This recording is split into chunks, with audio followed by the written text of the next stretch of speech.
What would you do if a 7-year-old girl pressed her hand against her mother's back, and you realized it wasn't affection, it was a desperate signal for help? In the middle of Penn Station, packed shoulder to shoulder with thousands of strangers, a little black girl locked eyes with a police dog. Her fingers trembled against that coat, spelling out a silent code, one only the dog understood. The canine froze. His growl ripped through the noise. Travelers turned their heads, and in that instant, everything stopped, because within seconds, the unthinkable was about to be exposed. The dog's growl deepened, low and steady. Commuters stopped mid-step, a hush falling over the station. The handler whispered, "Easy, Rex, easy." But Rex didn't move. His eyes were locked on the little girl in the red dress. And then, she pressed her hand harder into the woman's back, as if begging anyone to see. Before I unravel how this chilling moment spiraled into chaos, pause for just a second, hit that subscribe button, and drop a comment with your city. Dallas, Chicago, LA, I want to know where this story is reaching, because what happens next? It's not just a New York story. It could happen anywhere. Now, back to Penn Station. Penn Station, New York. Rush hour. The air is thick with the smell of pretzels, exhaust from trains, and too much perfume. Announcements echo across the vaulted ceiling. Track 17, now boarding. Bags drag, kids cry, voices overlap until it's nothing but a wall of noise. In that chaos, Detective Marcus Harris threads through the crowd with his canine Rex. Harris, 50, weary but sharp-eyed. Rex, trained, restless. Harris tugs at the leash. Easy, boy, just routine. But Rex isn't buying it. His body stiffens. His ears lock forward. Through the press of bodies, Harris sees them. A woman in a long royal blue coat, moving fast, dragging 3 kids through the crowd. Nothing unusual until Harris notices the smallest one, a girl in a red dress. 7, maybe 8. Brown skin, hair tied back too tight, face pale under the harsh station lights. She doesn't laugh, doesn't fidget, doesn't act like a kid. She's silent. And then Harris sees it.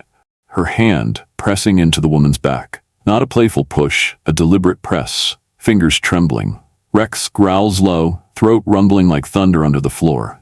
"Control your dog, man." A commuter snaps as he passes. Harris forces a smile. "He's working," he says, but his chest tightens. Rex only reacts like this when he knows. Harris slows his pace, following, his voice low into the radio. "Unit 3, possible signal. Stand by." "Copy that, 3. Keep it discreet. You're in heavy traffic," the dispatcher replies. He weaves closer, eyes locked on the girl. And then for a fraction of a second, she looks at him. Her eyes are wide, pleading, and then she drops them fast, like she's terrified she just broke a rule. The woman in blue, Monique, doesn't notice. Or maybe she does. She glances back over her shoulder. Sharp eyes, cold expression. Not a mother's look. Something else. Something guarded. Harris feels the hairs rise on the back of his neck. "Steady, Rex," he whispers. Rex growls louder. A few commuters pause, glancing nervously, before rushing past. And then Monique snaps, her voice low and sharp. "Keep moving." The children obey. But the girl in red presses harder into her back, fingers spreading, almost like she's shaping letters only the dog can read. Rex jerks forward, leash taut. "What is it, boy?" Harris mutters, heart pounding now. He takes another step closer. The boy in the blue hoodie stumbles. Monique yanks his arm hard, too hard. A businessman stops, frowning, but keeps walking. Harris watches every detail, the grip, the pace, the silence. And then the girl whispers, so faint Harris almost misses it, "Please." Rex lunges, barking sharp, cutting through the roar of the station. Commuters stop, heads turn. Monique stiffens. "Quiet," she hisses at the kids, pulling them faster. Harris grips the radio. "Unit 3, possible abduction, moving to intercept." His voice shakes. The dispatcher answers, "Do not engage alone, wait for backup." But Harris doesn't stop. Because that little girl, silent, desperate, just gave him the clearest signal of his life. And what that signal meant, what the dog already knew, would shake the entire platform. Rex's growl deepened, cutting through the roar of Penn Station like a knife through glass. The shepherd's body stiffened, ears sharp, eyes locked on one target, the little girl in the red dress. Detective Harris tugged the leash hard. "Easy, Rex. Hold." But Rex wouldn't budge. He barked once, sharp, commanding. Heads turned. A woman clutched her purse tighter, a man cursed under his breath. "Somebody muzzle that dog." Harris forced a smile. Professional. K9's just doing his job, folks. Keep moving. But inside, Harris felt it. That instinct, that gut pull after 20 years on the job. This wasn't random. He glanced back at the child. Aisha, her hand still pressed against the blue coat. At first glance, innocent. But now he saw the pattern. Press, pause, press again. Rex growled louder, chest rumbling. Monique turned suddenly, snapping, "What is wrong with your animal?" Harris raised his hands calmly. "Ma'am, relax. He's trained to detect threats. He may have picked up something." Her eyes narrowed. "Threat? We're just trying to catch our train." Rex barked again, sharp enough to silence a cluster of teenagers laughing nearby. One of them muttered, "Yo, that dog's trippin'." But Aisha, she finally looked at Harris, just for a second. Wide eyes, wet lashes, a look that said everything her voice couldn't. Harris's chest tightened. He lowered his voice into the radio. "Unit 3 to base, possible code. Girl might be signaling. I need eyes." "Copy 3, dispatch crackled back. Maintain distance. Don't spook the crowd." Maintain distance, the one order he couldn't stand, because right in front of him, a child was silently screaming. Harris stepped closer. "Ma'am, mind if I ask where you're headed?" Monique's grip on the kids tightened. "That's none of your business. We're late." Her tone was ice, the kind that makes a veteran detective's skin crawl. A businessman shoved past, annoyed. "Come on, officer, let her through. People got trains to catch." The crowd murmured agreement. Harris felt the pressure. One wrong move, and the whole station could turn on him. Then, it happened. Aisha's lips parted. Barely audible. One word. Help. Harris froze. Did he hear it? Or was his brain filling in the silence? Rex answered for him. The dog lunged forward, straining the leash, barking wild, eyes fixed on Aisha. The crowd gasped. Phones came up. "Yo, record this," someone shouted. Monique's mask cracked. Her eyes darted, calculating, panicked. She crouched, whispering sharply, "Quiet, not a word. Do you hear me?" The kid said nothing, but the older boy in blue looked confused, glancing between Harris and the dog. Harris's pulse hammered. He stepped closer. "Ma'am, I need you to slow down and talk to me." Monique straightened, defensive. "You got no reason to stop me, my kids, my business." But Harris saw the way she clutched that bag. Too tight, like it wasn't just a purse. He pressed the radio again. "Unit 3 escalating, subject uncooperative, request immediate backup," dispatch barked. "Too crowded. Stand down until we can clear a path." Stand down. But Rex barked louder, teeth flashing, dragging Harris an inch closer with every pull. The commuters shifted uneasily. Someone muttered, "This ain't right." Another voice, "That little girl looks scared." A ripple spread, whispers, unease. Monique noticed it too. Her voice turned sharp. "Stop staring, we're fine." But they weren't. Everyone could feel it. Aisha's hand pressed again. This time her fingers spread wide, forming a shape. Not random, not nervous. A signal. Harris's throat tightened. He didn't know the code, but Rex did. The shepherd lunged harder, snarling now, eyes fixed on Monique's bag. Monique snapped. "That dog comes near me, I'll sue this department." Harris kept his tone even, but his knuckles whitened on the leash. "Ma'am, I need you to open that bag." Her face went pale, just for a second, a flash. Then she forced a smile. "Absolutely not." The crowd leaned in, recording, waiting.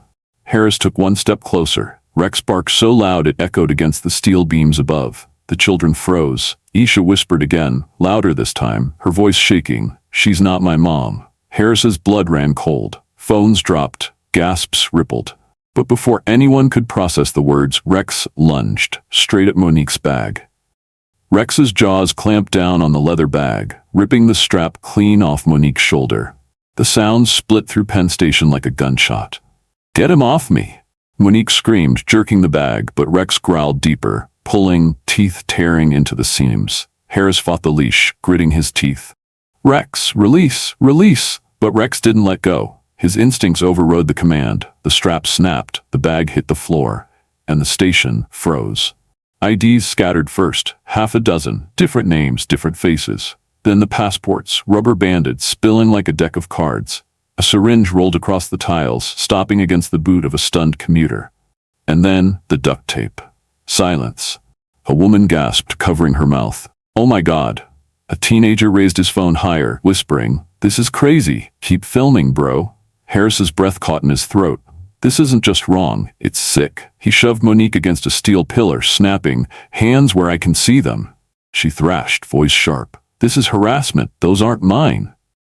But her voice cracked at the edges. Rex barked furiously, circling the bag, nose pressing against every item as if daring anyone to deny the truth. And then, a sound so small it almost broke Harris. "Aisha." Her tiny voice, shaking, barely carrying through the crowd. "She's not my mom." The words landed like a hammer. Gasps rippled across the platform. A man muttered, "Wait, what did she say?" Another woman whispered, "Did she just?" The two older children froze, confusion painted on their faces. The boy turned, his voice trembling. "Mom? What's she talking about?" Monique snapped at him, her face twisted. "Quiet, keep your mouth shut and do what I say." But her slip was fatal. The crowd erupted with murmurs, suspicion spreading like wildfire. Harris bent low, meeting Isha's eyes. "Sweetheart, tell me again, who is she to you?" Isha's chin quivered. Tears streaked her cheeks. "She took me 3 days ago, Newark. She told me if I said anything, she'd hurt my brother." The words slammed into Harris like a freight train. The older girl gasped. "That's not true, right? Tell me it's not true." Monique's eyes darted, her mask slipping. "She's lying. She's confused." But Harris saw it, the flicker of raw panic in her eyes. He keyed his radio, voice tight.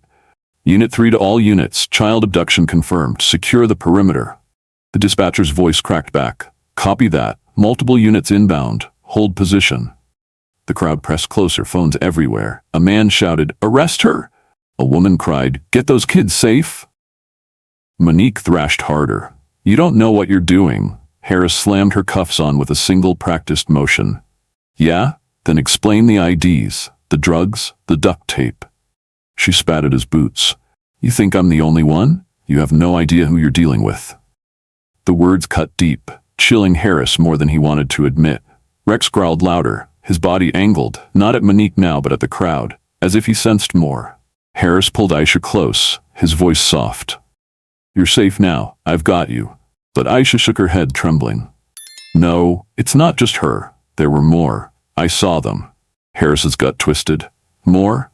The dispatcher crackled again. "Back up en route. ETA 3 minutes. 3 minutes.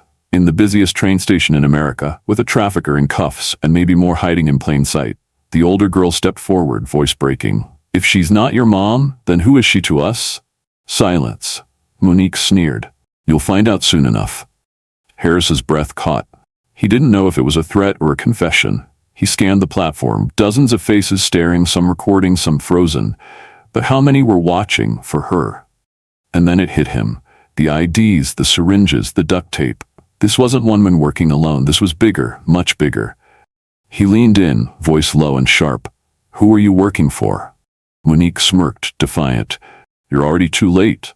And that's when Harris knew. The most disturbing part wasn't the fake documents, or even the abduction. It was what police uncovered next. The flashing strobes of red and blue painted the steel beams of Penn Station like a crime scene out of a nightmare. Federal agents swarmed the platform, voices sharp, commands echoing. "Secure the perimeter, bag everything, don't lose a single ID." Detective Harris handed over the evidence. Passports, forged IDs, syringes. His voice was steady, but his hand shook as he zipped the bag. "This isn't just her. You've got a network. Look at the names. Jersey, Philly, Trenton. It's all connected." An FBI agent flipped through the documents, his face tightening. "We've had shadows of this ring for months. Tonight, you ripped it open." Rex stood beside Harris, ears pricked, tail stiff. He wasn't looking at Monique anymore. He was scanning the crowd, watching, as if he knew the battle wasn't finished.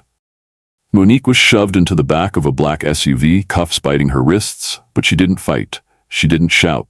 She smirked, quiet, cold. And in that silence, Harris felt it. This was only the beginning. 3 days later, Newark, New Jersey. Reporters gathered outside a small home, cameras live, neighbors pressed shoulder to shoulder. And then, the door cracked open. A woman stepped out. Her eyes were swollen from nights without sleep. She was trembling, arms half open, afraid to hope. And then Aisha appeared. The little girl ran, red dress fluttering. Her mother dropped to her knees, arms wide. The sound that came out wasn't words. It was a sob that split the air, raw, desperate, grateful. My baby girl. I thought I lost you." Aisha buried herself in her mother's chest. Her small voice rose, trembling but strong. "I gave the signal. My teacher said, if you can't scream, use your hands. Someone will see." The crowd fell silent. A few neighbors covered their mouths. A man muttered, "Smartest kid I ever heard of." A woman wiped tears, whispering, "God bless that dog." Reporters leaned in, cameras clicking like gunfire. The mother stroked Aisha's hair. "You're safe now. You're home. I'll never let you out of my sight again." Aisha whispered back, just loud enough for the microphones. "Rex saw me. He listened. If he hadn't—" Her voice broke, but she steadied herself. "If he hadn't, I'd still be gone." The neighbors applauded. Some cried. Some hugged their own children tighter, realizing how thin the line was between safety and loss. Days later, under harsh lights at a Manhattan press room, Harris stood at a podium. His badge gleamed, but his shoulders sagged with exhaustion. Reporters shouted over one another, "Detective Harris, you're being called the hero of Penn Station. What's your response?" He raised his hand for silence. His voice cut through the room.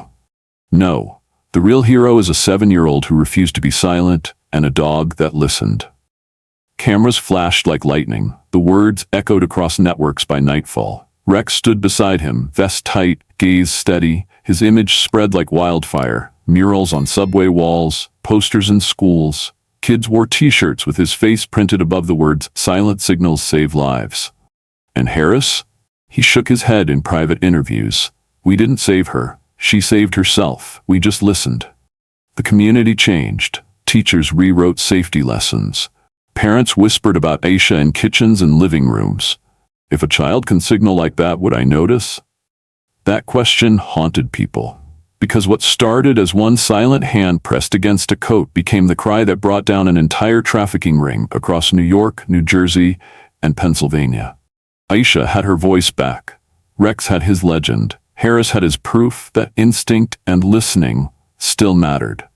But even in victory, shadows remained. Because when agents dug deeper into those files, they didn't just find forged IDs.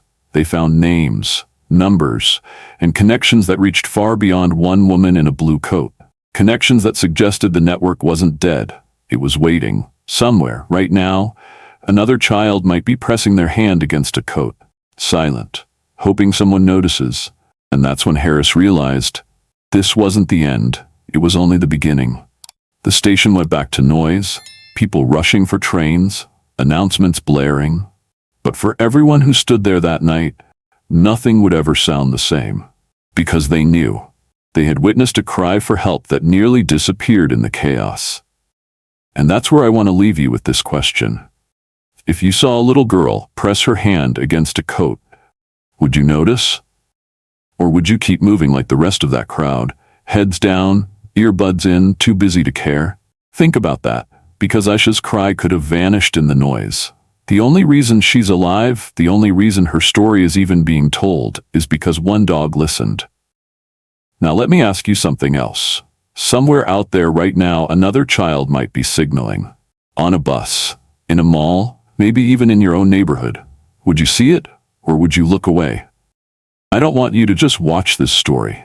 I want you to carry it, share it, let it haunt you a little. Because the next signal won't be caught by a camera or told in a video like this. It'll be real. It'll be life or death. So comment below. Tell me honestly. What would you have done? And don't just click away. Subscribe, share this video. Be the person who listens. Because right now, as you hear my voice, there's a child pressing their hand against someone's back, praying someone sees. Don't let their cry go unheard.